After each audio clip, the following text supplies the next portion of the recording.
kan chena solar system ang hi tluk le ding on tam tak aom an tia ani chuan extraterrestrial life te hi motor an vom si lo ve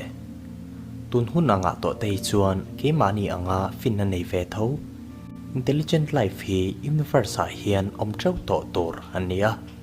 heng ho hian signal man ol sam tak ang chi te siam to tor an ni lain tun thleng hian han mo le hriat thi kan la nei mia lo Vante reng cosmos are thiap na chhan hi enge ni ta ang Fermi Paradox an ti hi chu kan traffic to mai thea a soi fia dan ol sam ber chu universe a hian finna nei intelligent life hi atamani si chuan khoya nge anom zo effecti ani physicist Fermi hian he thopui hi ziakin alien anom le omlo hriat tum hian anun pum hmanga emo ilo ti mai thei Enrico Fermi hi physicist ni in Kovela nuclear reactor prototype masaber siam chuak tu ania extraterrestrial chungchang hi chu aziak tam lem lo ni khat chu Los Alamos a thian te nen cho chhun an fak lain thleng thlok thei chunga tanga alien lo chuak ten New York khopui tanga bol ho bom an ru cartoon lem chungchang chu an soi hoa chuta Fermi chuan khoya nge mi zong zong hian om ti in zona aron nei ta ani alien ten khovelan lo tlo to ti evidence nge tak om lo wangin Vante reng lam khi a soi ti a thian te chuan an hre thiam hala an thupui chu space zin kwal interstellar travel lama kwai harin Fermi chuan interstellar flight hi a theilo mai thei thu le om zia om lo emo interstellar travel siam chuak tur civilization rei dai hi anom lo ani a ring kan hria tur chu Fermi hian kumsang khat zakwa somnga khan he thu hi alo soi to a hun lai hian khovel orbita khian rocket te hi an la thleng chholo extraterrestrial civilization omle omlo zona Fermi Paradox an ti hi Fermi ngai dan lo lam deuh hleka koi her ania Fermi hi chuan alien civilization omle omlo chungchang hi azot lo space a zin kwal theina interstellar travel an nei theile theilo lam hi azona ber ani zok kumsang khat zakwa somsari panga khan astronomer pakhat Michael Hriata chuan article pakhat ziakin heta hian anom lo chu wangin anom lo ti na ani ate Hriata chuan finna nei alien hi om tak tak chuni se Milky Way hi anop chua arinom to adia khoi muna po om se anlo thlen hi a hun to atibok kumtam tak chung chu Fermi Paradox chhana hi chi sang ti chua aloni to Chinese science fiction writer Liu Zi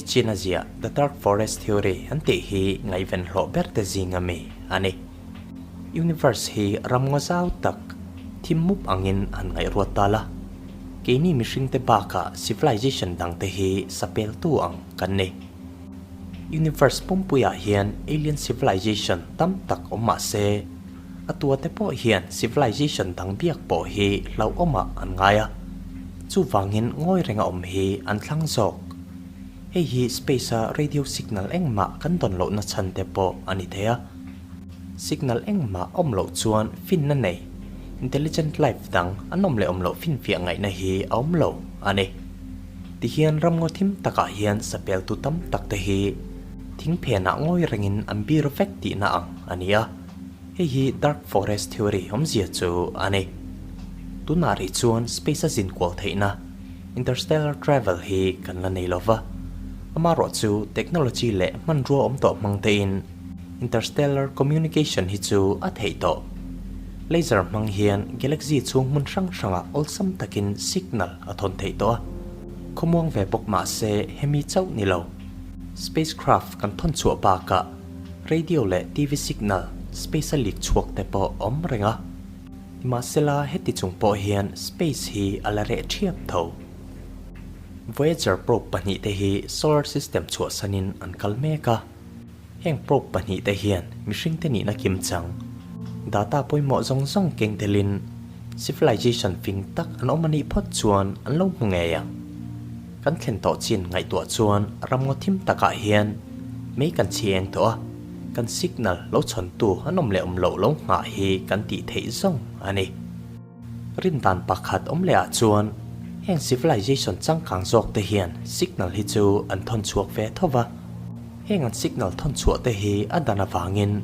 kan hre thiam lo te po ani thei ba kha ke ni aya changkang zok civilization te hian kan ve ti an hre sa mai thea space a zin kwal theina interstellar travel hi kan la thei ve lo wangin min ngai sak lem lo te po ani thei bok universe hian Keimahni chauh hi kan mai thea rin na ve le boka hei hi mi then khat tan chuan oya har sa te ulek mai thei chan chu kan chena kho velang tiat habitable zone planet hi kluk le ding on somli chuang te meu mai oma inga tan vak nge niang le nun na keng tel thei tu romang planet te hi tam tak ma se nun na ber lo involve chuak tak tur chuan heng planet te hian rian dai lowa ngai na ve le tho poka tun naya Australia National University in Zirchian na ane atanga alan dan chuan kan chena khovelang wet rocky planet te alungin siam chuater hian anzia hi amumal lo le nunna involve chho tak tur hian hun hi an nga tok lo kan chena khovelina apal tlang to te hi an ngai to ma la lava ball atanga ice ball vot tak ani nuwa aron pa ngai chho tan chawa planet in siam ter lama nunna ma sa te thilova involve chho zel to ri chuan akhir le mithiam te chuan universe hian nunna nei dang hi anom lo ti na ani lo antia planet in siam tran tir lam kum thluk le ding on chung hi chu planet te hi ain thlak tang lam na satlu tu ko wangin an paltlang zo lo te po ani mai the ante kan thil mu chu to te atangin universe hi mun lo tak ania planet pakhata nunna ti boral nan hian supernova gamma ray burst solar flare mo asteroid tak hi atok universe pumpuya hian keini chau hi fin na nei intelligent life chun kan lo ni reng mai thei boka achan chu kumthluk le ting on tam tak liam to a hian civilization tam tak ron chuakin molan liam le vek te po ani thei hetiang ni chuan keini mihring te chau hi universe civilization tam chun le anu nung ber kan ni don ti na ane chu wangin Fermi Paradox chhana po hi adik ber tak theilova star system danga zin hi a theile theilo kan hriat lo miawa wangin alien hi anom tak le tak lo fin fi ngai na lo ani Central Intelligence Agency in UFO document sang tam tak ati chua khan mi tam tak chu an phur le maro chu heng document zong anan ching le chung po hian alien anom ti fin fi na evidence nget tak hi mo tor alom chuang lo ani science fiction movie amiang deuh hian heng extraterrestrial te hi kan zinga hian an khosaru vereng te po ani thea khofel pon lama tang hian min ron thlo tu an lo emo mihring te hian alien life hi an mu chuak nai to nein UFO expert te chuan an soi telescope kan nei zong mang te hian eng thilama tak hi chu kan lam mu ngei arinoma do thei taka kan lo la nga ero anga yang nge ngai dan ni vele universe hian nunna dang hi kan mu chua iringem comment na lama khan ilo sei ve don nia